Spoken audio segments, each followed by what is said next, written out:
Hello. Madam Linda. Ẹ má kú jọ mẹ́ta.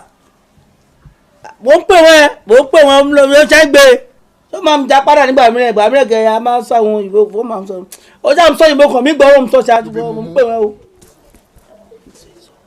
Màmá mo wà nílé yé mi mìíràn sí mo wà nílé. Kí wọ́n bá rẹ kí wọ́n gbò ó. Àbí mo ti débẹ̀ tán mà. Ok ma. Èmi bèrè owó kí wọ́n gbò ó. Ó yẹ kó béèrè pé ló fẹ́ fún wa. Ká lè mọ iye tó ń fún. Is it for eba?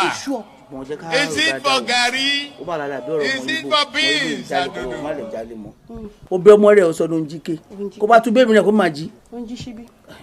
Ẹ má tún tiẹ̀ ní jí síbí o ẹ jọ̀ọ́ mo fẹ́ dé tán. Tètè wá máa lọ.